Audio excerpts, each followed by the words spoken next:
From In Canoe Lodge in the Yukon, I'm John Lovelace, and this is today's edition of Wings Over Canada.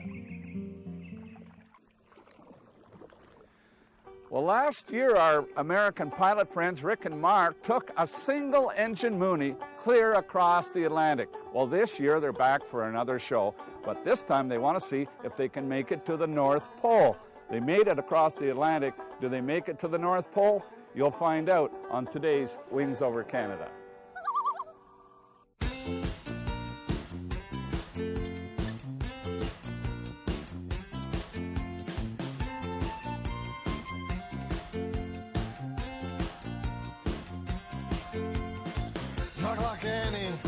Jacko family, Johnson's Crossing with Les and Pansy, Yukon Quest, all set fest, drinking daylight in the evening sun.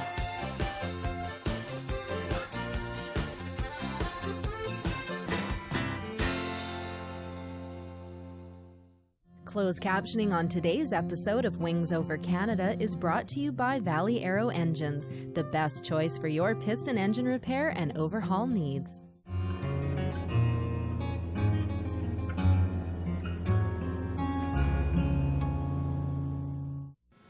You know, every time we put this cabin tank in the airplane, Rick and I wind up going somewhere really stupid. It's just this time I can't think of anywhere to go.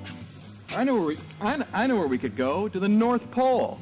Well, if we're going to do that, we got to get all of this and this into here. Well, we better get packing.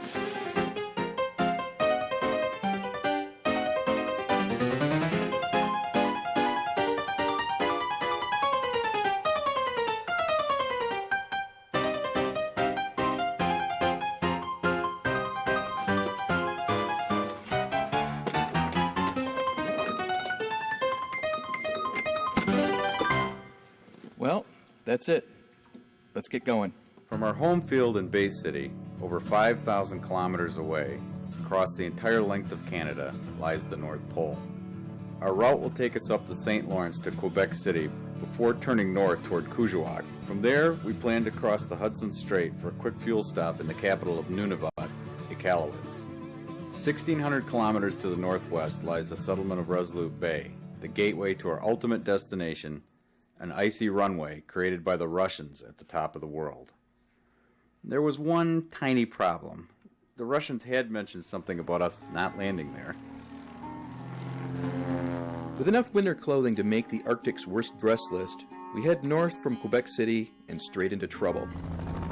With ice building on the airplane, the engine sputters badly, just long enough to shake our confidence. It smooths out, and we continue toward Kuujjuaq. The outside air temperature is now dropped to 20 below, when we notice that the oil temperature gauge is doing the Highland fling. Whoa, look at that. Oh, that's not good. Everything else is looking pretty normal, though. It's probably just a loose connection. Yeah, the temperature in the engine wouldn't go up and down that quick.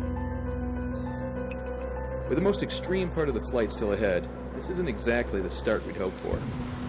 Phone number, you are aware Dutch runway 31 is in gravel? Affirm, phone number. Roger. The settlement of Kuujjuaq lies just south of the Hudson Strait. Biggest worry? Impact of cold, probably, on the systems, and followed shortly by fuel management. Having enough gas to get up and get back, since there's no refueling up there.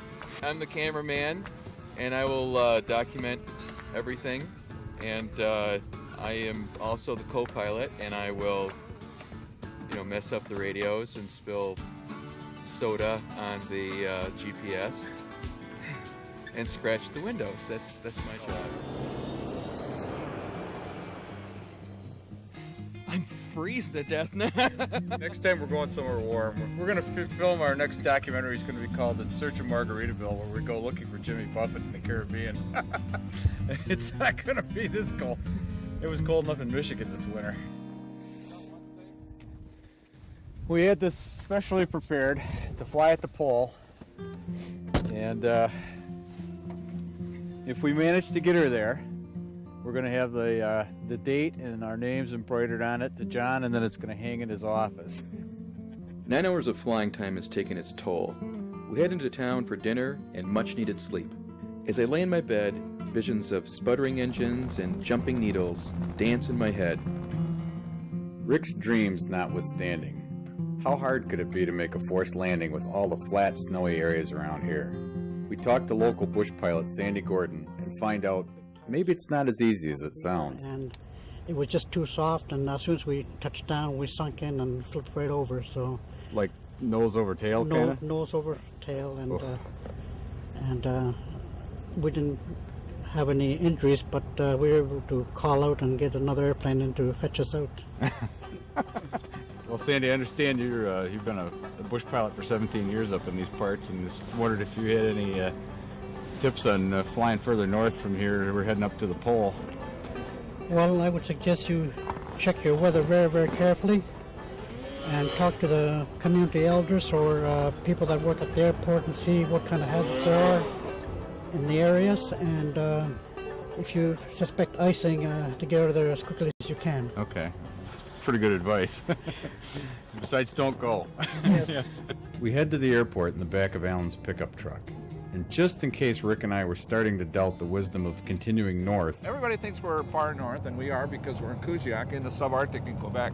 However, it is the same distance from here. Do you know that? From here to the North Pole as it is from here to Miami Beach. And we're flipping a coin later on to see which direction we go.